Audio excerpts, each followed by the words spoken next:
Salam sehat, salam sejahtera. Kemarin sudah dijelaskan tanda dan gejala dari angin duduk atau penyakit jantung koroner.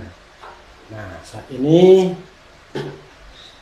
kita akan bahas bagaimana cara menghindari atau mencegah supaya kita tidak terkena yang namanya angin duduk atau serangan jantung atau angina pectoris. Kebanyakan itu terjadi yang pertama karena adalah usia, dimana usia tua akan resikonya lebih tinggi terkena penyakit serangan jantung dibanding yang muda.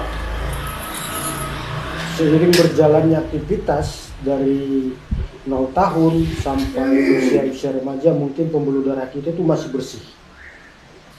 Nah, ketika semakin tua, aktivitas kurang, makan yang tinggi lemak, makan minum yang tinggi kadar gulanya, nah, lama-lama ini akan mulai menempel di pembuluh darah arteri jantung kita. Maka lama-lama dia akan semakin meningkat. Nah, itulah makanya kenapa yang tua lebih tinggi resiko kena serangan jantung daripada yang muda. Terus yang kedua adalah laki-laki lebih tinggi resiko terkena serangan jantung dibanding perempuan, dengan catatan perempuan sebelum dia menopause. Tapi kalau sudah menopause, maka laki-laki dan perempuan peluangnya akan sama untuk menerima atau mengalami serangan jantung. Nah, itu adalah faktor-faktor yang tidak bisa kita rubah. Nah, justru ada faktor yang sebenarnya bisa kita rubah, tapi kita tidak peduli. Yang bisa dirubah itu adalah A, B, C, D, E. Hanya apa? Kita harus rajin meminum aspirin atau antikoagulan kalau semisalnya kita sudah diagnosa menderita serangan jantung atau aterosklerosis. Minum rutin, semoga keadaan jantung Anda bisa bekerja dengan sempurna. Nah, yang B-nya apa? B-nya itu adalah tekanan darah, blood pressure. Rutinlah kita memeriksakan tekanan darah kita. Kalau bisa sekali seminggu itu lebih bagus. Tapi intinya adalah rutin memeriksakan tekanan darah kita. Ya, kalau dia tinggi maka akan dinormalkan. Kalau dia rendah akan dinaikkan oleh dokter tentunya. Ya. Nah, yang ketiga C. Nah, C ini adalah kolesterol dan sigaret rokok. Kolesterol ini terjadi karena pola aktivitas makan kita yang suka dengan makanan-makanan yang mengandung lemak tinggi. Tentunya udah tahu ya.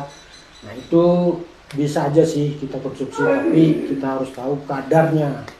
Ya kan, di mulut enak, mulut pasti ingin terus gitu. Tapi begitu dari leher sampai ke bawah itu akan menjadi beban tubuh kita karena dia akan berproses, apalagi aktivitas kurang. Maka kuranginlah yang namanya kolesterol atau lemak-lemak jenuh seperti gorengan, ya kan, dan lain segala macam. Sigaret, stop sigaret, rokok, karena nikotin yang ada di dalam rokok itu menyebabkan pembuluh darah arteri koroner kita menjadi kaku.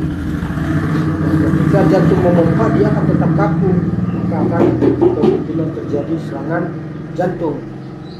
Ya, jadi ingat, nikotin itu menyebabkan pembuluh darah kita menjadi kaku. Itu C. Sekarang D, diet dan diabetes mellitus. Tadi yang di atas itu ya boleh lah, diet itu tadi makanlah makanan yang sehat, perbanyak makan sayur-sayuran, buah-buahan, ikan, ya, itu lebih bagus. Nah, kalau diabetes mellitus harus juga kita kontrol. Hindarilah makanan-makanan yang mengandung tinggi gula. Atau seringkali kita nggak sadar, habis makan kita udah kenyang minum es teh manis atau teh botol dan lain segala macam. Nah, itu berbahaya, ya kan? Kadar gula kita udah tinggi, ditambah lagi dengan minuman yang manis-manis, maka kadar gula kita akan tinggi. Ambang batasnya itu misalnya tadinya normalnya 120, karena kita sering minum yang manis-manis sehingga dia naik menjadi 130, 130. Nah, ujung-ujungnya otak menerima respon itu. Kamu gula darahnya sudah 110, makan kamu supaya gula darahmu menjadi 130. Nah, itu kita turutin terus. Akhirnya apa? Lama-lama kita nggak sadar bahwa kadar gula kita itu semakin tinggi. Begitu turun kita merasa lapar, merasa haus, merasa nggak enak, maka kita mencari makanan atau minuman yang manis. Ya, itulah cara menghindari bagaimana supaya kadar gula tidak tinggi. Cukup makan yang sehat saja. Misalkan setelah makan kasih jeda baru minum yang manis-manis. Itu yang terakhir adalah exercise. Rutin berolahraga atau jogging ya minimal 2 kali seminggu. Bagusnya lagi kalau sampai bisa 3 kali seminggu. Dan exercise ini tidak asal jalan ya. Minimal 30 menit kita harus melakukan aktivitas atau olahraga. Mulai dari yang kecil, ringan, sedang, sampai yang berat. Ketika belum ada keluhan berarti kita masih dalam keadaan yang normal. Ketika mulai 10 menit sudah mulai sesak, nyeri dada, nah segera berhenti. Atur pernapasan, kalau ada obat aspirin atau clopidogrel yang lain silahkan dikonsumsi supaya kita tidak mengalami gejala yang lebih berat.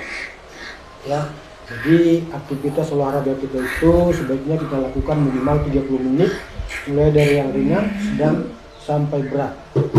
Ketika setelah sampai 30 menit aman, itu bisa kita katakan masih sehat, ya. Tapi itu belum tentu juga. Artinya selama 30 menit kita masih bisa melakukan aktivitas, berarti jantung kita masih bekerja dengan baik, pembuluh darah kita masih bekerja dengan baik. Terus yang terakhir adalah education. Jadi sobat semua harus rajin-rajin membaca artikel-artikel kesehatan yang berhubungan dengan kesehatan jantung. Itulah yang kira-kira bisa sampaikan hari ini untuk mencegah atau menghindari angin duduk atau serangan jantung.